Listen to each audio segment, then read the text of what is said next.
imagine yung show na kinunan nyo for 4 years, papalabas lang ng 4 months. So, medyo nakakabitin and nakakalungkot din dahil mamimiss kong mapanood yung sarili ko bilang Steve Armstrong kasi privilege yan na mag-portray ka ng isang character na sobrang iconic nung 90s, nung 80s. So, sobrang privilege sa akin na mapanood yung sarili ko bilang Steve Armstrong and maging part ng Voltes 5 Legacy.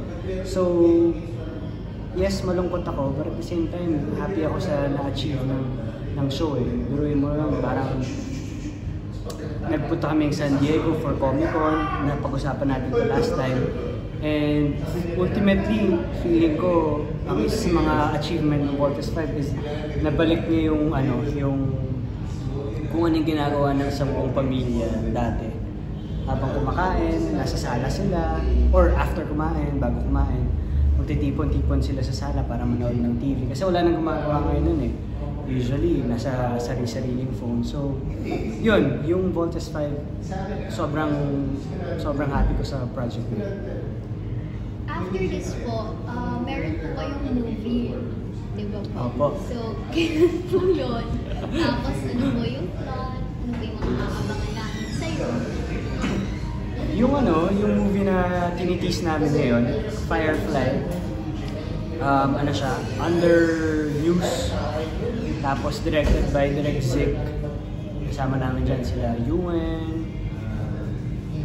si Miss Cherry Pie, Miss Yayo, Miss Alessandra De Rossi, Sir Epi Quizon. So, it's about kid na adventure ng kid and kung ano yung mga matutuklasan niya, sino yung mga makikilala niya along his journey. So, very interesting yung mga mangyayari. Para siyang buhay. Paano tatakbo yung buhay ng isang bata sa loob ng isang journey. Malapit na po yung birthday nyo, so may shoot po kayo. Tagal pa! What's the inspiration behind your shoot? Ano pong theme? Wala namang theme Wala Kumbaga parang bilang 25 years old na ako, quarter life crisis, hindi naman crisis. Diba? Parang yun yung sinasabi ng silver anniversary, let's say na silver anniversary ito ng buhay ko. Gusto kong mas maging mature yung mga layouts na gagawin, so hindi na siya puro playful lang. Gusto kong, parang ganun. And ito, yung hair ko, lang after 4 years, pagkupit ako ng legs So, yun yung pinaka. Kaya bawal tong i-post until September. Until ka mag-post din. Until ako mag-post. Paano nyo pa isa-celebrate yung birthday nyo this week? Happy birthday! Ganun. Happy birthday sila. Hindi, ako siya hindi ako yung tao na puro, diba, yung iba gusto nila pupunta sa bar, celebrate. Ako ang bala ko ngayon, mag-out of town ako with my family and yun, mag-wakeboard kami for 2 days. Wakeboard. Yun yung trip ko ngayon para ma-feel ko naman na nagbakasyon ako after Voltes 5 Legacy. So gusto ko lang pumunta kung saan man away from work. Wala akong iniisip kundi it's just me and my board. Sino ka wakeboard? Well, kung may mga kapunta sa mga ka-wakeboard ko rin. Nag-wakeboard din siya. Sino? Si Isabel. Definitely pumunta si Isabel. Sa birthday, pwedeng mawala siya sa birthday ko. Pero kung ang question ay nag-wakeboard din ba siya, tinry niya. Sumakit yung katawan niya. Tapos nadala. Going back to the shoot, Migs, ano yan? Ano ko lang ng pics? Tapos yun yung gusto mo or sino nag-provide sa'yo? Actually, brainstorming kami ni Kuya Mike and yung photographer ko si Yuki. So kaming tatlo yung nagbabatuan ng ideas kung ano yung magandang layout for this shoot, ano yung maging effective. So yun. But yung goal is parang sort of, re-imagine, rebranding now that you're 25 years old. Mas mature yung gusto mong tingin ng audience sa'yo. Pag sinabi ko siyang rebranding, parang nag-iiba ka ng brand completely. For me, hindi ko naman kailangang ibahin yung brand ko. Parang kung sino yung bigyan na nakilala nila, yun pa rin naman ako. just that 25 years old na ako ngayon and ito na yung buhay ko ngayon. Ito na yung tsura ko ngayon. Dahil yung huli kong photoshoot, tagal na rin. Mahaba pa rin ako. So, wala namang rebranding. Siguro mas, yun nga, it's the right term. Mas mature yung concept ng photoshoot. That's for your social media use lang. Yes. Investment. Yes. Kailangan mo talaga mag-invest sa lahat. Doon tayo sa hair. Gano'ng katagal mong pinag-isipan na puputulin mo siyang ganyan? Plano ko na siyang paiksian siguro 2 months ago. Ngayon lang ako nagkaroon ng lakas ng loob na... Actually, matagal ko na siyang plano. Kaso dahil nga may Voltes time, may mga iba't ibang commitments, hindi pa ako makapagpagupit ng buhok. And naghahanap ako ng tamang timing kung saan ko ilo-launch yung new hair. So, yun nga, birthday ko. So, kanina lang ako nagpagupit bago pumunta photoshoot. Tapos, habang nagpapagupit ako, sabi ko sa sarili ko, for sure, after a few days, mamimiss ko ako agad yung long hair. Kasi sobrang gusto ko yung... So, wala pang 24 hours pala yan? Wala pang 12. Hindi ka pa natulog? Hindi pa. Kasi sobrang gusto ko yung long hair ko. Pero, tulad nga sinabi ko, 25 years old na, kailangan lang mas maging. If ever po, possible na ipahabain mo ulit siya with the same length nung bago ka magpagupit? Pwede naman.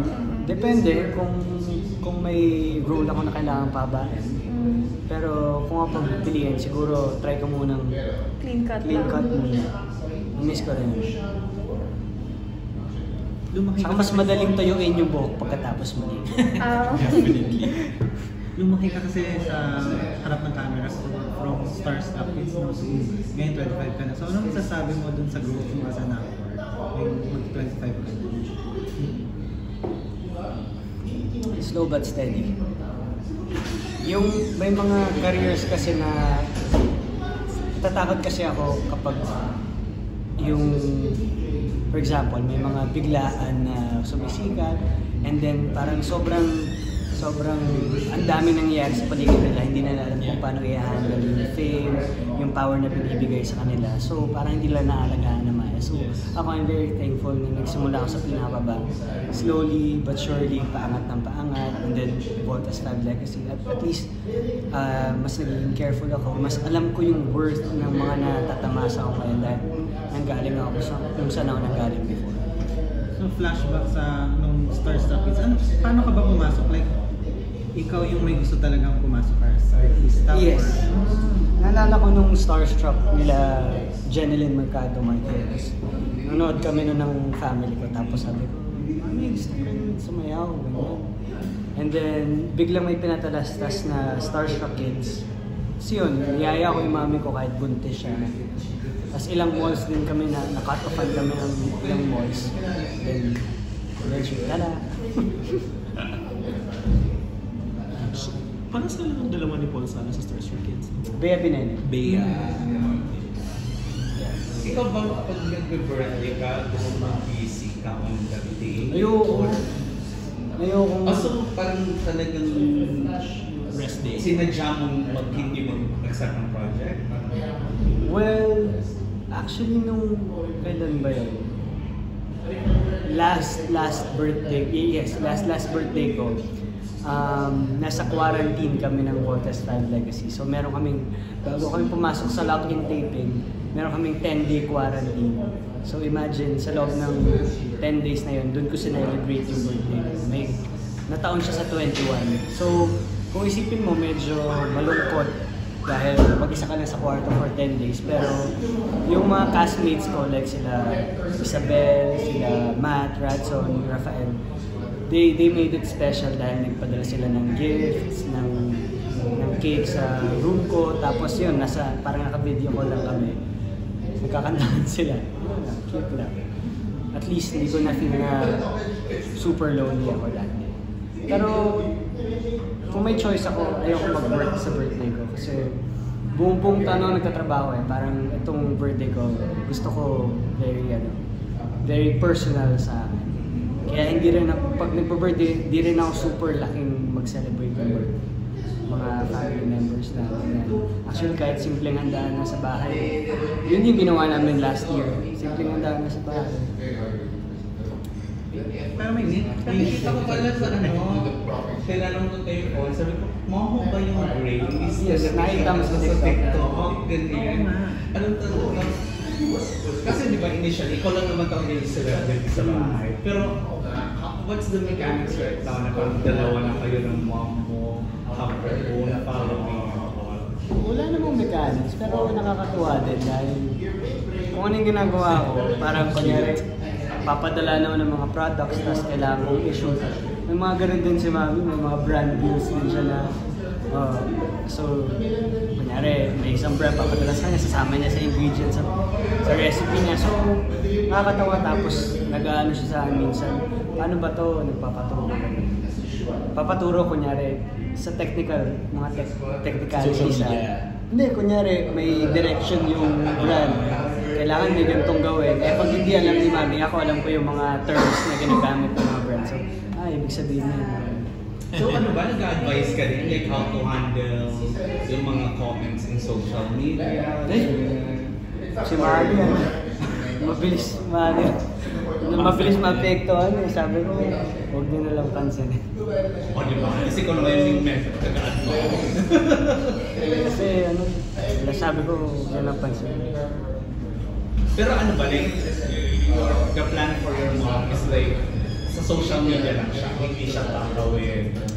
Well, hindi ko alam kung anong plano ni Mami, pero kung bigyan siya ng chance, bakit hindi, di ba?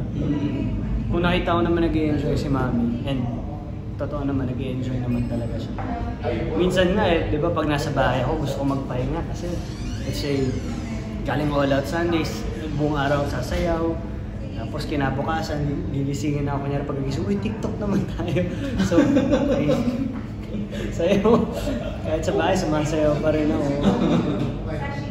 Pero okay lang. Sayaw Pero naman. even before TikTok, parang ang galing mo na sa mga video editing. Like, mga, Actually, ang ganda ng mga transitions. kahit wala pang Instagram Reels, parang may Instagram Reels ka na din talaga. Talaga? Dati pa, even the way you shoot yan, naka-invert yung video, malalaman mo yan, makikita mo siya. May Advance ako mag-isa.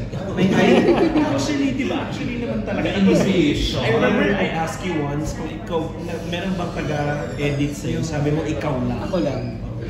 Siguro, hobby ko lang din talaga kumuha ng mga ganang videos, clips, dahil doon ko na-release yung creative juices ko. Kaya yun, ngayon, nag-enroll ako sa film school. Film school? Yes, para at least meron akong outlet ng creative juices. Baka mas magaling ka pa sa teacher. Anyway, Hindi, mga galing na teacher. Anong plano mo behind the camera na mas parang gusto mong work? Director. chika na lang si Direk Zig. Nangyayari daw siya. Si Direk Zig, pag nasa taping ako, siguro mga 60% mas doon ako tumatambay sa monitor ni Direk Zig. Tapos yung videographer natin kanina, classmate ko yun. Tapos sinasama ko siya sa mga tapings minsan para at least may expose siya and may matutunan siya on film. So parang ikaw, sa'yo lang ba yan? Or parang may na-inspire ka na from ibang tao pag-work behind the camera? Wala naman, parang lang, na-realize ko lang nung pandemic. Kasi diba, nung pandemic, bibigyan ka lang nila ng instructions, sendan ka nila ng products, tapos ikaw na bahala mag-shoot. Sa bahay. So doon ko na-realize na pwede pala, parang okay naman yung gawa ko. Nag-enjoy naman ako. Baka hilig ko talaga. Pero when do you see yourself doing that? Meron niregalo sa akin si Isabel na clapper. Tapos sinulat ko doon kung date. Sinulat ko doon 2025. So hopefully 2025. Maging director ka. Kahit hindi naman full length or isang series, siguro kahit makapag-direct lang ako ng isang official na episode sa mga Pakinama, Jessica Soho, mga. Pero yung mga short films, thesis namin. May thesis namin. Yung film school ongoing pa kita gusto? Ongoing siya ngayon. Asan ka nag-study? Asia Pacific Film Institute. Alam mo yan? Di ba? Ha? Mahal doon. Mahal ba yan? doon? Worth it naman. Di ba yung Parang- ANP? Ha? Meron Asia Pacific na branch ang enemy. Kaya parang medyo familiar kami with the term Asia Pacific. Ito ba yung nasa baba ng shell? I mean, katabi ng shell? Sa Magallanes. So ano yung mix? Ano yung ano ng instruction? Do you go to the school physically? Or how does it? Yun yung gusto ko face to face. Kaya hindi ako nag-enroll nung pandemic. Kasi feeling ko di ako matututo pag nasa online lang. So hindi talaga ako pumasok, hindi ako nag-enroll nung pandemic. Hinintay mo talaga Kasi ako kinesthetic. Kinesthetic learner. Yan. So, nung nakita ko may short course yung APFI, ginrap ko agad yung opportunity na nag-enroll agad ako. Buti na lang kasi at least dami kong connections na nabibuild ngayon na possible kung maging katrabaho din in the future pag nag-direct na ako. Buti hindi nag-compete with your schedule at this time. Medyo. Pero, pag di kaya online, pag hindi ako nakapag-online, very understanding naman yung mga prof namin. Alam naman nila. Pero minsan di ko sinasabi kasi nahiya ako eh. Sabi ko, artista po, hindi lang. Sinasabi ko, working po ako. Meron ka ba mga genre na parang gusto mo, yung parang yung gusto mo gawin? Psycho thriller. So, sino yung Shutter Island. Mga ganun. Iba. Mga Martin Ang taas ng cinematic requirement. Yun nga, medyo ambitious na. So, Meron we'll ka see in na the ba future. ngayon like nakaka-come up na possible film na gusto mong i-shoot with your genre na na nabanggit? Meron. Kaso baka hindi ko muna gawin dahil mahirap. Siguro sa kana pag meron ng malaking production. Ano kaya, since meron ka na naiisip, if hindi mo ipupush through yung kung anong meron ka na, ano yung sa tingin mo parang magiging pang-startup mo na i-shoot na film? As you being the director. Kung Yung first film. First film na gusto mong gawin. kung hindi ko ipupush Ah, kasi masyadong ambitious, siguro drama. Kasi, di ba, parang as an actor, parang may experience na rin ako kung paano tumatakbo yung isang drama show. So maganda na rin pag mag-direct ka, alam mo na kung saan mo i-focus yung story, saan mo babaliin. Kaya mo rin ba yung ikaw yung magde-direct tapos ikaw rin yung Coco Martin ka pala eh. Parang ganun. Siguro, pag One marami month. na akong experience. But Migs, don't you think it will become a conflict later on? Na for example, you were the actor, there's another director, and then you have something you want to express na parang mas maganda ata kung ganito yung ginawa. Pero you want to keep it to yourself kasi actor ka in that project. Siguro, it's all about respect sa katrabaho. Mm-hmm. I mean, pag umaarte ka naman, hindi ka naman niya parang, hindi dapat ganito, tapos papakita niya. So, sa kanya-kanya kasing take yun eh. Kumbaga, iba yung take ko sa shot nito, iba yung meaning nito para sa akin, iba rin yung meaning niya. So, parang hindi ko pwedeng i-judge yung may painting. Parang hindi mo pwedeng sabihin, ang pangit naman ito. Kasi iba yung interpretation ng gumawa. So sa tingin mo, it won't affect your acting? Hindi naman. Kasi nasa utak mo yun eh. Gets. Niisip ko rin yan. Pero sinabi ko sa sarili ko na pag artista ako, artista, hindi ako pwedeng magmarunong sa director na ako. Kasi siya pa rin yung director namin. If magiging, Respect the vision. if magiging director po kayo, sino po yung ideal artist na gusto nyo maging artista dun sa film? Ang gusto ko pong maging...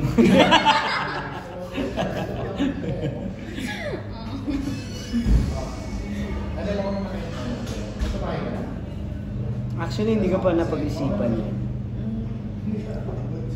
Pero parang nai-intrigue ako kung paano ko i-direct yung mga patikat na artista. Parang ang hirap nun as a young director, paano may i-direct yung parang mga Christopher De Leon, mahirapan ka. Pero kung mga friends mo ba, parang magiging stricto ka ba? Or...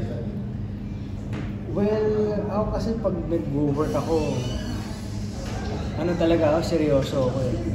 So, pwede tumatawa ako on the side, pero pag work. So, siguro lalo na pag director, kasi naranasan ko mag-direct, nag-shoot kami ng music video. dami mong kailangan isipin, dami mong responsibility. So, wala ka talagang time para makipag-chismisan. So, siguro, medyo mas seryoso ako ng konti. Pero, hindi naman mawawala yung parang closeness na. Different topic, Vince. Diba kasi iba na yung format ng TV. GMA is like the main network, tapos others would come as content provider. Like sa ABS, may mga shows sa GMA. Competition niya between actors na, diba? What can you say about that? Well, welcome naman sila sa network namin dahil bilang artista, Ikaw nagturo ng sagot. Hindi. Hindi, I mean, bilang artista, at the end of the day, naghahanap buhay lang naman talaga. So, di ba, pag nawalan ka ng trabaho, sino ba naman ako para i-gatekeep yung work opportunity sa bahay natin? So, definitely, How was your showtime experience? I know it's been a while. masaya. Very yata siya. Ano yung showtime? Very welcoming sila, especially Kuya Bong. Ano feeling mo nandun ka sa studio na may ba? First time mo yun, pumunta ng ABS. Kinabahan ka ba? May kabahan yung una, kinakabahan ako kasi unfamiliar yung lugar eh. Kung magpa-perform ako sa all-out stage, alam ko yun, gamay na gamay. Pero yung magsasayaw ko sa ibang stage, tapos iba yung mga prod, medyo kakabangan. Pero once na nag-start na yung music, parang hindi ko na naisip yun, nag-enjoy na lang ako. And then pumasok yung hosts, sobrang welcoming nila.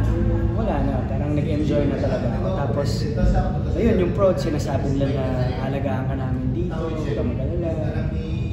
So very first performance mo yun sa ABS stage. First ko yun. For you, ano yung... Sige, go muna siya. Pang artist na doon, sa mga starstruck ka, or na-intimidate, or baka akala mo hindi ka naman receptive. Siguro yung si Kuya Bong, yung medyo nagulat ako kasi hindi ko in-expect na magiging ganun siya ka-warm. So, yun yung parang unexpected na nangyari sa mga araw. Kasi si Isabel hindi naman foreign sa... galing yan. May mga sinabi ba siya na Tips. pag pumunta ka na? Wala naman. Kasi si Kuya Ryan, Ay, nakakasama. hindi ka ba nagselos doon? Saan? Tinutok sa kanya sila. Ay, hindi. Kaibigan. Hindi kasi... Tinutok sa sila. Oo nga. Nakapunta daw palagi si... Oo, pinapadala ng sa food. Sa condo nila. Oo. Totoo, hindi ka nagselos kay Ryan? Hindi, kasi... Or alam, aware ka sa ganun? Mabait naman talaga si Kuya Ryan. Secure siya. Tapos yun, napapakwentuhan din namin na tita na kunyari, bibisita sa dinner, kumakain sila ng kimchi. Yun, laging galing kay Kuya Ryan, kaya nakakatawa. So wala ka pong pinansilosan? Na? Secret. Oo nga. Secret. Ay nako, meron na. Sino? Eh kasi sinisip, ang dami kayong magsabi ng wala. Pero like, seryoso ka ba? Nagsiselos din naman ako. Hindi mo siya. Pero hindi yung selos na malala na hindi naman ako grabe magselos eh, ano lang. Papalambing selos. Pero pag gano'n ba, do you have to say it or do you have to keep it? Pinaparamdam ko. Hindi ko naman sinasabi. Kasi kunyari sa relationship, di ba, parang ang boring naman, uy, nagsiselos ako. Diba? Dapat paparamdam mo sa kanya na, bahala ka, galit ako sa'yo, tampo ako sa'yo. So makiramdam na lang siya. Nangyari na ba yan lately, Vince? Yung ganyan na style. Parang pinaramdam. Normal naman yun. Aso nangyari nga? Oo, no. Paano ma-appease ang isang Miguel? Paano? Paano ma-appease ang Miguel Concept kapag nagsiselos?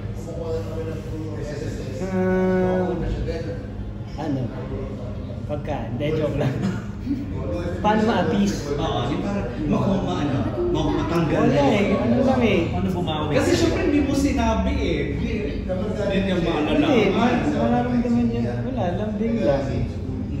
Tapos, minsan kasi pag di ako nakakain, medyo grumpy rin ako. Kaya ngayon, grabe ako, di pa ako makain. Mukhang doon si Neckway. Ayun, so kaya usually pag nakakain din ako ng masarap, parang nag-good mood ako, nakakalimutan ko yung... Actually, I agree. Di ba? Ito ko mo ito, sarap nito. Pag. Ikaw ba, do you like birthday surprise? Or... Of course I do, pero I don't expect. Parang ayoko rin nag-expect eh. Katulad ng sinasabi ko kay Kuya Mac. Dati, parang pag may surprise sa akin yung kunyari ganyan, sasabihin niya beforehand, kunyari bago pumasok ng kwarto, sabi ko, ba't yung sinabi ko yung hindi ako marunong mag-act ng surprise? So hindi kasi ako marunong sa totoong buhay, hindi ako marunong umarte. Marunong umarte pag nasa kanan. So yun. May plans na ba kayo ni Isabel? Or not necessarily on the day itself, but just to celebrate? Wala pa. Ewan ko, kung may plano siya. Pero ayun, surprise. Hindi ako nag-expect. Nandiyan pala. Pero may 25 ka na, sabi mo nga parang... Ano yan? Parang sabi mo silver anniversary 25. So parang big deal siya. So ano yung parang gift mo sa sarili? Taiwan. Baka mag-travel ako sa Taiwan. Mag-isa? Somewhere near lang. Mag-isa? Baka hindi. Okay, sini. Well, hintay lang kami. May sasabihin ka pa. Pero hindi papayagan si Isabel. Hindi siya papayagan sumama.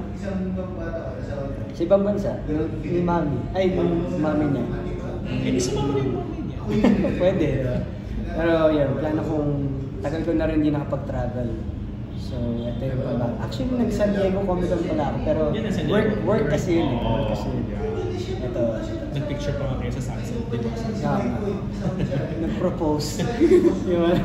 Ikaw ba, ikaw ba yung tipong you give yourself a gift somehow? Mga ganun, well, yeah. Ako yung taong nagbibigay ng regalo sa sarili. Kasi, hindi ako, kunyari, magsha-shopping ako, pupunta ako mall, may makikita ako magandang gamit.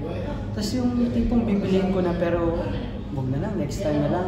Lagi akong nagpapasa mga dapat kong bibiliin sa sarili ko. So, yun, kunyari may birthday ko, Christmas, parang excuse ko na yun para bilihan ng something sa sarili ko. After a show.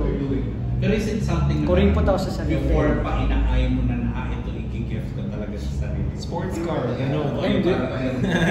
Plan Sayang, di ko sa Pinas. Laging traffic eh. Yun, yung travel talaga. Actually, every after show, yun yung plano ko. Kailangan laging meron Every travel. after a show, rockstar. Tapos birthday, kung possible, in between Christmas and New Year. Basta every time may big celebration, yun, parang yun yung go-to na gift ko sa sarili ko. Pampered din naman pala yung sarili. Oo. Ng sarili. Ayaw mag-travel vlog. Travel vlog. Meron. Nagagawin mo parang cinematic kagaya ng... No, not the usual vlog. Kasi Yeah. the usual vlog, hi, welcome to my... Parang walang... Parang lang may mga, voice over. Mahirap eh. Parang Takes time to trabaho. Actually, may mga travels kasi ako na parang gusto ko, ayoko mag-video. Gusto mo i-enjoy yung Gusto ko i-enjoy. Ayoko maramdaman na nagtatrabaho. Pero may mga days naman na, parang sinisipag akong gumawa ng content. Yes. So, yun. I agree.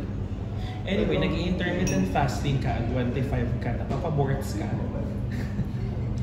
Kung napanood nyo sa TikTok, may Nakita health namin sa benefits yung intermittent fasting. Hindi ko alam kung totoo. Napanood ko lang sa TikTok. Sabi nila, pag 16 hours, baka mali yung information ko. Basta sa TikTok ko lang ito nakita, disclaimer parang nag-heal yung cells ng body mo. Pag wala kang ini-intake na pagkain. Pwedeng... Ayoko, ka man naman pala. Hindi, pero... Hindi naman dahil gusto kong magpaganda ng katawan. Parang feeling ko mas mas yun nga, attentive ako, mas magaan ako kumilos, mas nagagawa, hindi ako sluggish. Kasi di ba pagkain ka ng kain, parang minsan may mga days na hindi ka makabangon ng kama. Parang gusto mo lang humiga. Pag naka-intermittent fasting ako, parang hindi ko nararamdaman. Pero do you see yourself going that route? And not necessarily sexy, but at least Fit. Half body. Parang lahat kasi ng halos living mo yung dumaan ng ganong phase eh. Is it something na maybe early 30s or... I mean, kung kailangan talaga sa material. Hindi ako rin. So mga ilang years pa nga hintayin na. Di natin alam kung may darating na ganun material. Next year na pa lang. Because also, If needed lang. yung ganyan kasi na it also opened up other opportunities for others, right? Nabibigyan kunwari ng superhero movie or yung Kaya nga, kung kailangan talaga. kung kailangan sa Kung kailangan sa role. Hindi kung kailangan sa kung kailangan nga sa role. Baka So iniisip. parang yung role yung mag-define, so not necessarily yung parang Kung kailangan sa career material. path. Hollywood yung ano niya. Kasi di ba like for example yung kay Ding Dong dati, hindi siya role eh. Career path niya talaga na ginanon eh. Oo. So yours is gusto mo sa character. Kung kailangan sa material. So ano needed nung Oh, parang iba rin tingin namin sa ano bang pagtingin mo? Hindi kasi starstruck kids kasi. Pero kasi itong mga bagets na to, ang nabutan nila kay Miguel, medyo ano na, TikTok. TikTok days. era na. Mga maliliit pa. Di ka pa, pinanganak ka naman. Sa ninyo? Ang starstruck kids, baka 1 year old ka pa lang.